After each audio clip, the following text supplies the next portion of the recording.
Quase pegando no sono, me ligam aqui da rádio. Barão, fique esperto, porque você pode ser convocado mais cedo, porque há possibilidade, tem boato de que o Lula pode ser preso e tudo mais.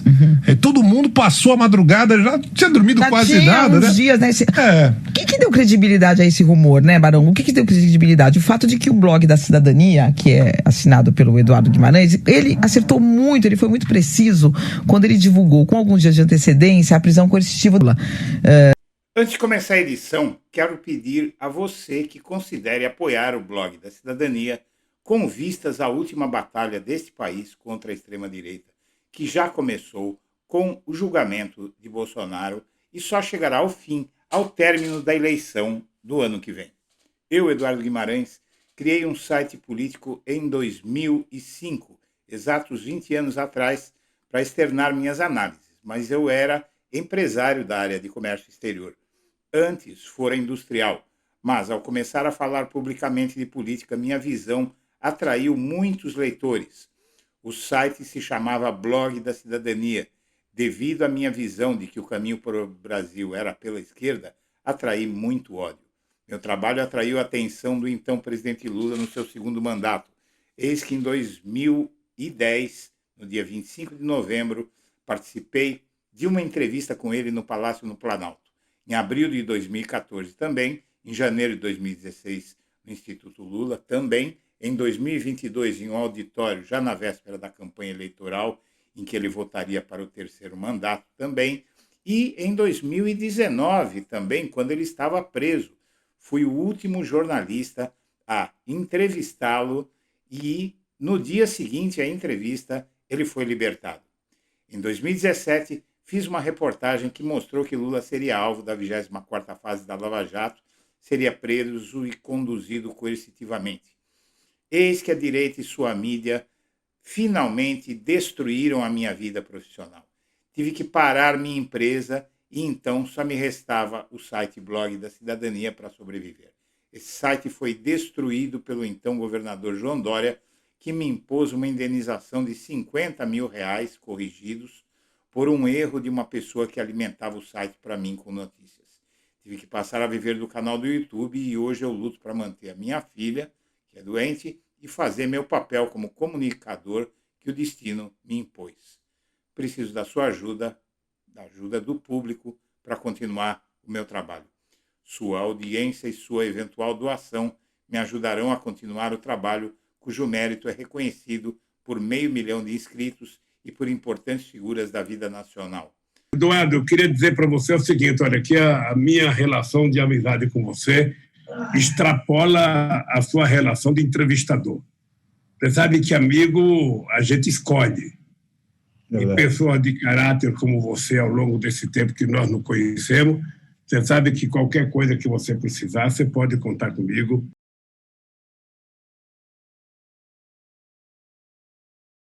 Presidente, mas a primeira pergunta que eu quero fazer para o senhor é a seguinte: o senhor passou pela 6ª cirurgia desde o atentado nas eleições presidenciais de 2018. Essa última foi, inclusive, considerada a mais emblemática de todas, tanto que o senhor teve que ser socorrido às pressas no Rio Grande do Norte. Qual é o real estado de saúde que o senhor apresenta nesse momento, presidente? Eu estava no Rio Grande do Norte com o senador Rogério Marinho e após o primeiro evento comecei a passar mal. Bem, rapidamente o pessoal me levou para um hospital público, lá em Rio Grande do Norte, é o Hospital de Santa Cruz, e fui muito bem atendido, depois deslocado para o Hospital Rio Grande, e depois de avião UTI para Brasília. Fui muito bem aqui, foi uma cirurgia no último domingo, dia 13, né, que começou por volta de 9 da manhã, acabou 21 horas, ou seja, 12 horas de cirurgia. Foi a cirurgia mais invasiva, complexa e de risco que eu enfrentei até hoje. E essas questões eu vou ter que aprender a conviver com ela. Bom, vamos falar sobre a denúncia da... Aqui, novamente, é importante salientar que não há dúvida sobre a violência praticada em 2 dos tipos penais. A necessidade de se comprovar grave ameaça ou violência à pessoa, e no vídeo exposto, e eu vou novamente colocar, porque nunca é demais nós recordarmos que o Brasil sofreu uma tentativa de golpe. Obviamente, cada um dos imputados e cada um dos denunciados terá toda a ação penal para provar que ele não participou. Mas não é possível se negar que houve no dia 8 de janeiro de 2023 a tentativa de golpe de Estado e que a materialidade é extremamente comprova, em virtude da sua violência, extremamente clara, com pessoas sendo agredidas, com pessoas sendo feridas, com o Supremo Tribunal Federal. Eu sempre faço questão de dizer aos nossos policiais judiciários aqui presentes que foram verdadeiros heróis naqueles dias, naquele dia, naquela tarde, para não deixar ingressar aqui nos gabinetes, onde vários processos sigilosos ainda são físicos, e vários se contundiram gravemente. É sempre bom relembrar para que as pessoas não esqueçam e para que as mentiras divulgadas pelas milícias digitais nascidas politicamente no chamado gabinete do ódio não tentem convencer as pessoas de que tudo foi, como eu disse na primeira vez, na primeira sessão de recebimento da denúncia, que tudo foi um passeio no parque. Não, foi muito violento. Então, peço para passar aqui a materialidade, porque isso nós já ganhamos vários momentos. A terapia intensiva é aquele paciente que está grave, né, que precisa de um cuidado intensivo, que são os infartos ali agudos, os AVCs, né, doença abdominal, O Supremo Tribunal Federal tenta intimar o ex-presidente Jair Bolsonaro e outros 2 réus no caso que investiga uma suposta trama golpista. Até agora, oficiais de justiça já conseguiram localizar 5 dos 8 réus do chamado Núcleo 1 da denúncia: Mauro Cid, Almir Garnier, Anderson Torres, Augusto Heleno e Paulo Sérgio Nogueira. Bolsonaro ainda não foi intimado. Quando os mandados começaram a ser cumpridos, o ex-presidente estava em Natal, no Rio Grande do Norte. Depois, foi internado e segue na UTI do Hospital Deve Estar, em Brasília. A intimação pessoal é obrigatória nessa fase do processo. Só depois disso é que começa a contar o prazo de 5 dias para que os réus apresentem defesa e indiquem testemunhas. Bom dia, senhoras e senhores. Hoje é 23 de abril de 2025. São 8 horas da manhã. Minha amiga, meu amigo, a PF está vendo a entrevista do Bolsonaro ao SBT como um risco de fuga, como indicativo de que ele pode fugir. Uso de UTI para obstruir a justiça, entrevista a canal de TV e derrotas no STF alertam a Polícia Federal para o risco altíssimo de Jair Bolsonaro tentar fugir de novo. Se havia alguma dúvida de que a permanência do ex-presidente na UTI por quase 2 semanas é uma farsa que visa impedir a intimação dele por oficial de justiça e abertura de prazo de 5 dias para a sua defesa responder ao Supremo, não há mais.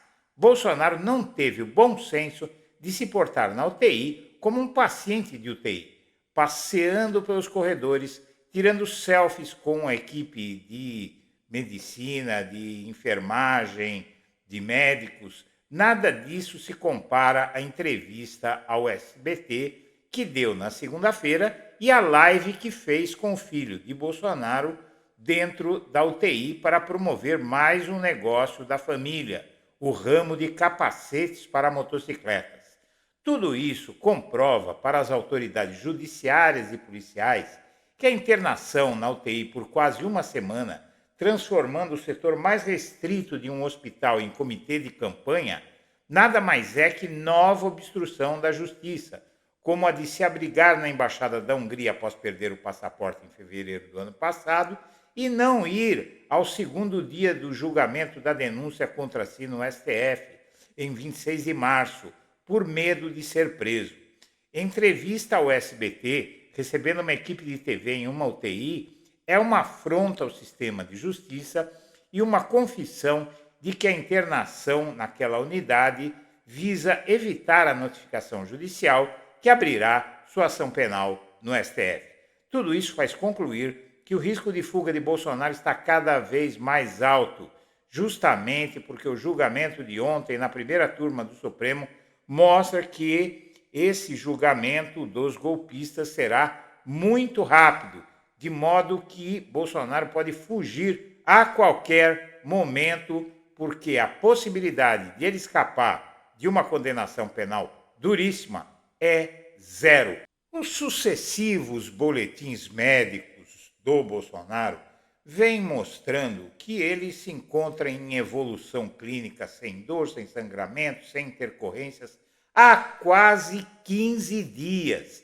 Na verdade, são 13 dias contando o dia de hoje. 13 dias na UTI, sem uma explicação plausível, transformando o local num comitê de campanha, aos sorrisos, andando tranquilamente, sem problema nenhum que justifique permanecer num local que é para pacientes de alto risco. É um desrespeito, inclusive, a outras pessoas que estão internadas na UTI e, inclusive, é um risco para ele mesmo, porque trazer uma equipe de TV, por exemplo, a uma UTI é algo absolutamente impensável. Eu quero dar um depoimento pessoal aqui. Eu tenho uma filha, minha quarta filha, hoje com 26 anos, ficou muito tempo internada. Entre 2009 e 2013, ela ficou mais tempo na UTI do que fora da UTI e fora do hospital e em casa. E foram meses dentro da UTI e eu era acompanhante dela, eu e a mãe dela éramos os acompanhantes e nos revezávamos à época. E ali você não pode nem usar o celular. Quanto mais levar uma câmera de filmagem, interfere nos equipamentos. Você tem que, para entrar na UTI, você tem que colocar uma roupa especial, você tem que colocar avental, luvas, máscara. Você não pode fazer nada disso que foi feito, nada disso do que se viu. E, como você vai ver nessa edição, os abusos continuam aumentando dentro da UTI, mostrando que aquela internação é fake. Aqui você tem, por exemplo, um estudo acadêmico que diz que as infecções são as principais causas de morte nas unidades de terapia intensiva, representando ampliação no tempo de internação. As UTIs elas são muito contaminantes para o paciente, ele deve ficar lá o menor tempo possível. Então, sobre UTI eu tenho muita experiência, eu passei anos dentro de uma UTI com a minha filha. Muito bem. Aí, Bolsonaro vai lá e concede essa entrevista ao SBT e quem já foi entrevistado por uma televisão desse porte sabe muito bem como funciona. Eu, por exemplo, fui entrevistado várias vezes pela equipe da Record quando Paulo Henrique Amorim trabalhava na Record durante o governo Lula. Por exemplo, eu convoquei a manifestação contra a dita Branda, que foi um editorial da Folha de São Paulo que disse que a ditadura militar no Brasil foi branda, então não foi uma ditadura, foi uma dita branda. Eu convoquei uma manifestação, movimentos sociais, Tortura Nunca Mais, CUT. Levei aí 500 pessoas para frente do jornal Folha de São Paulo para protestar contra aquele editorial infame. Muito bem. Então, para você entrar, para você fazer uma entrevista de uma TV desse porte com o Bolsonaro, é muito equipamento. É luz, vários refletores, câmeras grandes, tem uma pessoa que fica gravando a voz, tem outra que fica filmando, tem outra que dirige, tem um repórter que dirige. Não é? Então, uma equipe enorme dentro de uma UTI é impensável, é uma coisa absolutamente ridícula. Eu garanto para vocês, eu repito, eu quero repetir isso. Eu passei quase 5 anos me alternando entre a minha residência e a UTI, com mais tempo dentro da UTI. Minha filha quase morreu entre 2009 e 2013, ela tem uma síndrome rara, uma situação muito difícil. Então, eu posso atestar para você que isso que está acontecendo é um tapa na cara da sociedade. Vamos em frente. Veja só, não é novidade para ninguém. Essa aqui é a revista bolsonarista do Agro, tá? Ministros do STF acreditam em plano de fuga de Bolsonaro. Na avaliação dos magistrados, o objetivo da ida de Eduardo Bolsonaro para os Estados Unidos é preparar o exílio do pai. E isso está na cara. Todo mundo sabe que ele vai tentar fugir assim que der. Ele já fez isso. Quando ele foi para a embaixada da Hungria, ele fugiu. Quando ele foi para os Estados Unidos ao fim do mandato dele, 2 dias antes do fim do mandato dele, sem avisar previamente, de surpresa, ele fez isso, foi uma fuga, com medo do que ia dar o 8 de janeiro que ele planejou. Quando, recentemente, no último dia 26 de março, né, não faz nem 30 dias, ele não foi ao seu julgamento no STF, como fizera no dia anterior, julgamento da aceitação ou rejeição da sua denúncia na primeira turma do STF. Ele foi ao primeiro dia, não foi ao segundo. Quando ele não foi, ele tentou obstruir a justiça, ele pensou em obstruir a justiça, porque ele achava que se fosse ao tribunal, ele seria preso.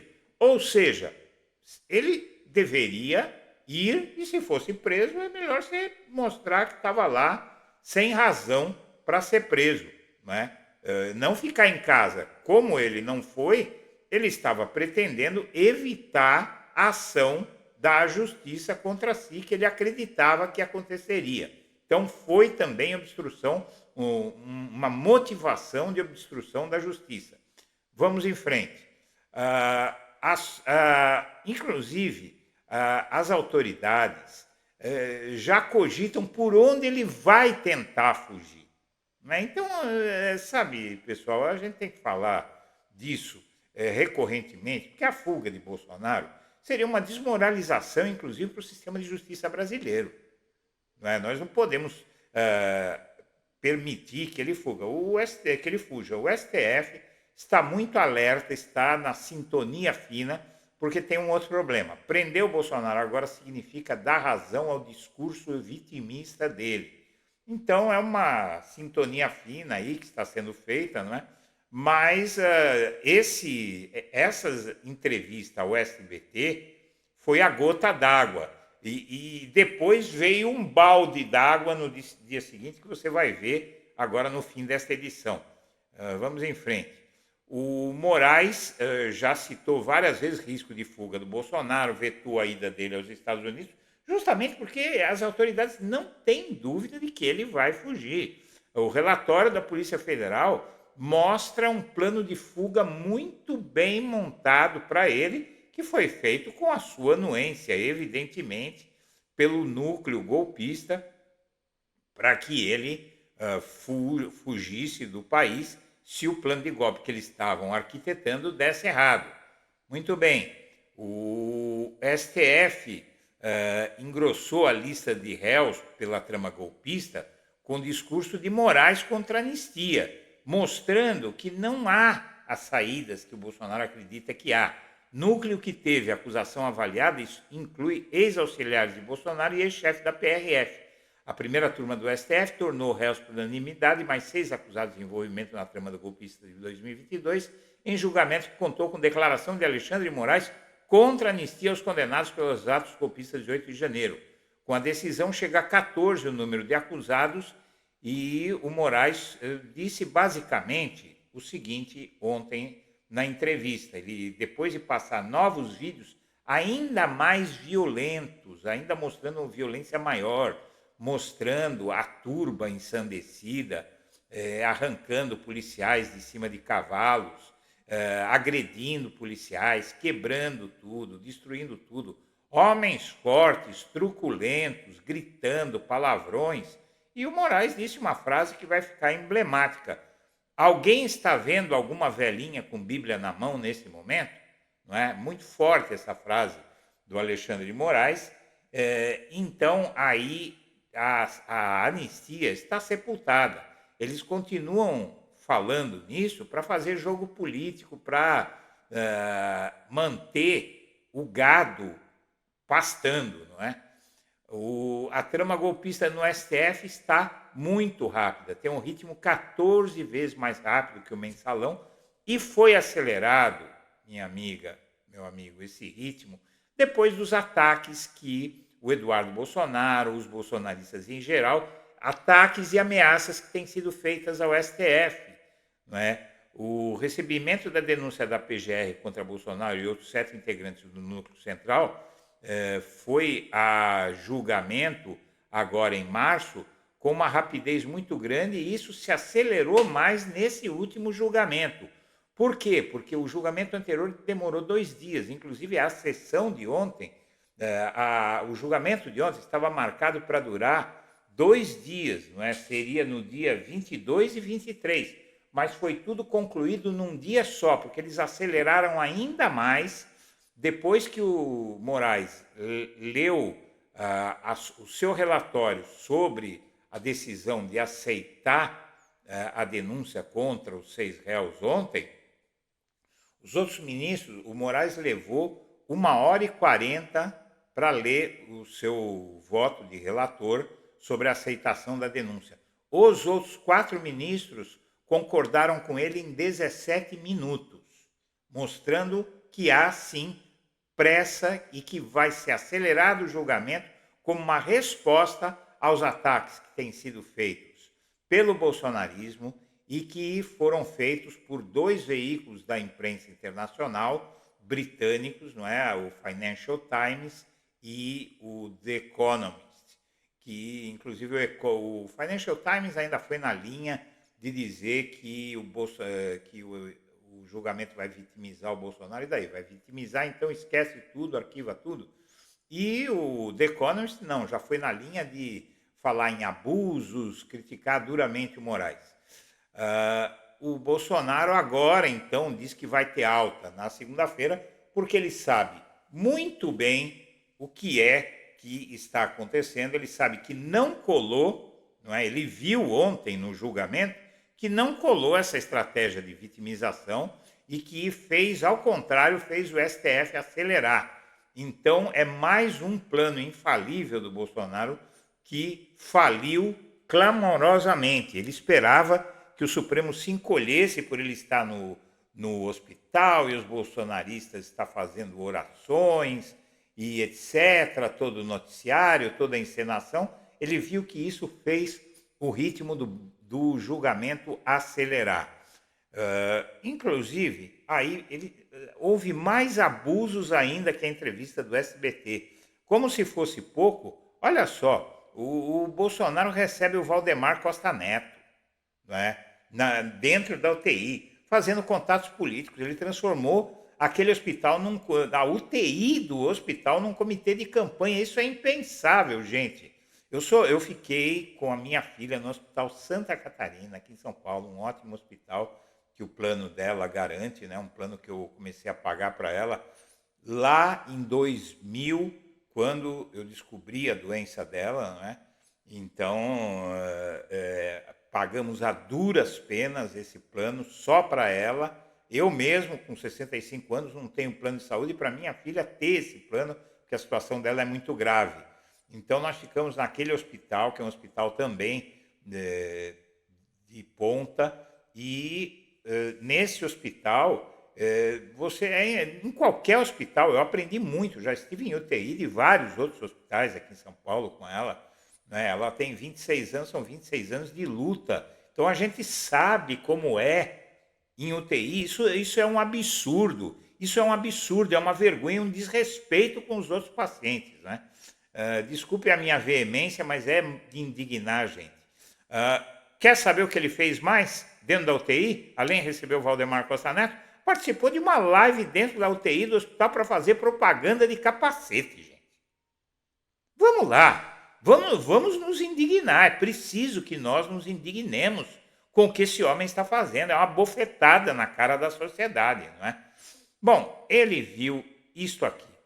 A sessão do STF de ontem, que fez novos réus por golpe, prenuncia rapidez nos próximos julgamentos. Como eu já disse várias vezes aqui no canal, o STF está acelerando.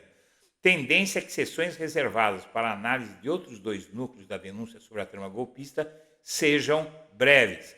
A rapidez do julgamento da denúncia contra o segundo núcleo da trama golpista é um prenúncio do ritmo que o STF deve imprimir às próximas decisões relacionadas ao caso. Em cerca de 5 horas, a primeira turma do tribunal transformou 6 acusados em réus na terça-feira, dia 22. O julgamento da primeira fatia da denúncia, da qual Jair Bolsonaro faz parte, durou 2 dias. A agilidade da análise do segundo núcleo da denúncia é fruto do caminho que o próprio STF pavimentou em março, quando julgou o primeiro núcleo. Os ministros da primeira turma rejeitaram as 5 questões preliminares apresentadas pelas defesas. Como essas questões foram todas afastadas no primeiro julgamento, os ministros não precisaram mais se debruçar sobre os temas. Até agora, 14 denunciados foram transformados em réus em 2 ações penais. Os julgamentos das outras 2 fatias da denúncia estão agendados para 6 e 20 de maio. Nessas sessões, outros 19 acusados também vão ser transformados em réus.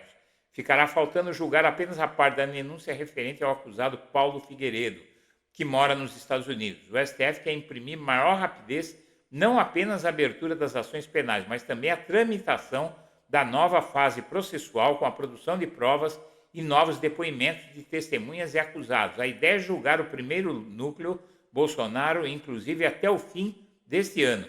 Um dos principais desafios será enfrentar o argumento da defesa de que 2 dos crimes imputados aos acusados podem resultar em 2 penas pelo mesmo fato. Isso não é o STF, o Alexandre de Moraes já explicou. Ele explicou ontem que não tem essa história de que ele é réu e que ele é vítima e julgador, porque ele falou, o processo não é sobre tentativa do meu assassinato. Se fosse, tudo bem, eu não poderia participar, mas é sobre golpe de Estado. E disse claramente o que é fato. É lei, está na lei que se o réu tentar intimidar ou brigar com o juiz para afastar o juiz, a lei não permite que afaste, não é? Bom, por fim, minha amiga, meu amigo, após tornar réus Bolsonaro e 13 acusados pela trama golpista, o STF julga mais 19 pessoas até o fim de maio e, com isso, até o dia 19 de maio, você vai ter concluída a fase da aceitação das denúncias, aí começa a instrução penal, a produção de provas. Tudo isso deve perpassar o mês de junho e, em agosto, esse julgamento deve ir para conclusão. Haverá as defesas dos réus e, na pior das hipóteses, a sentença vai ser proferida em setembro. E aí haverá o mês de outubro e novembro e para os recursos, pro recurso, que é o embargo dos declaratórios, eu acredito aí que até final de setembro está tudo resolvido e a ordem de prisão deve sair em outubro. Se atrasar alguma coisa, no máximo novembro. Senhoras e senhores, eu agradeço a atenção e deixo meu abraço para todo mundo.